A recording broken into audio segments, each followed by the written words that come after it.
What if learning English was not boring anymore? What if every mistake helped you sound more fluent?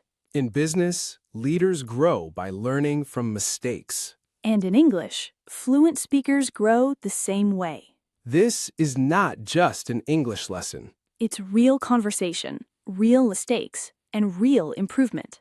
Learn English the smart way. Welcome to Quiet English Stories podcast. Hello, everyone, and welcome back to Quiet English Stories podcast. Today, we're talking about something very important in English. Adverbs. Exactly. And honestly, adverbs confused me when I first learned English. Same here. Sometimes they look easy, but people often use them incorrectly. Like me yesterday? Yes, exactly like yesterday. Oh, no. You said, Thiago, you speak English very good. Wait, that's wrong? Yes, you should say, you speak English very well. Why? Because good is an adjective, but here we need an adverb.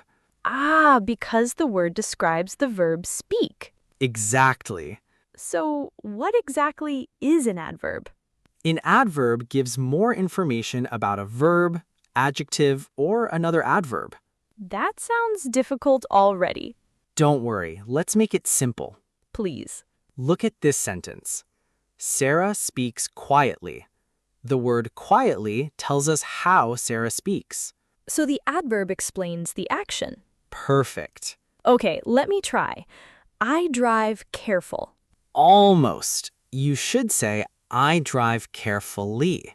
Right. Add ly. Usually, yes. What about this one? Thiago runs fastly. That's a very common mistake. Really? Yes. We say, Thiago runs fast, not fastly. I think people use adverbs constantly in daily conversation. Absolutely. Listen to these. She speaks slowly. He works hard. They arrived late. The baby is sleeping peacefully.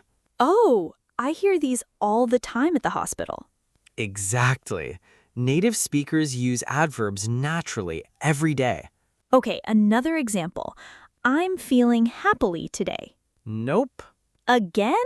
After the verb feel, we usually use an adjective, not an adverb. So we say, I'm feeling happily today. Wow, so not every sentence needs an adverb. Correct. That's one of the biggest mistakes English learners make. Quick challenge. I say the adjective, you say the adverb. Let's do it. Slow, Slowly. careful, Carefully. easy, Easily. good. Goodly? Absolutely not. I knew it. The correct adverb is well, English learners around the world are listening right now. but they're learning successfully.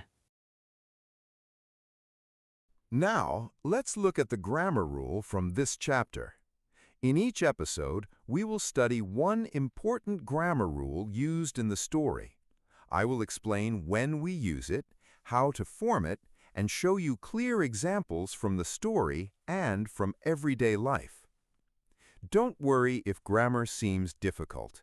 When you learn grammar through stories, you see how native speakers use it in real situations, and that makes it much easier to understand and remember. My advice is simple. Don't try to memorize every rule immediately. Focus on understanding the meaning, listen to the examples, and repeat them aloud. With regular practice, grammar will become natural to you.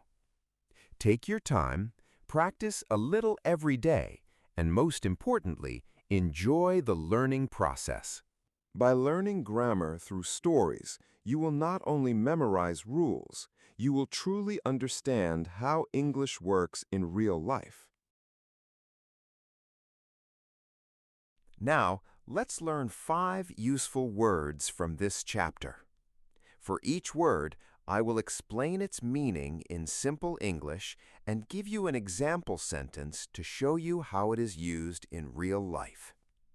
Learning vocabulary through stories is one of the best ways to remember new words because you see them in context, not as isolated words. Every English sentence you learn today is building your future tomorrow. Don't fear mistakes. Mistakes mean you are improving. Keep listening, keep practicing, keep growing. One day, English will feel natural to you. Thank you for learning with Quiet English Stories. And we'll see you in the next episode.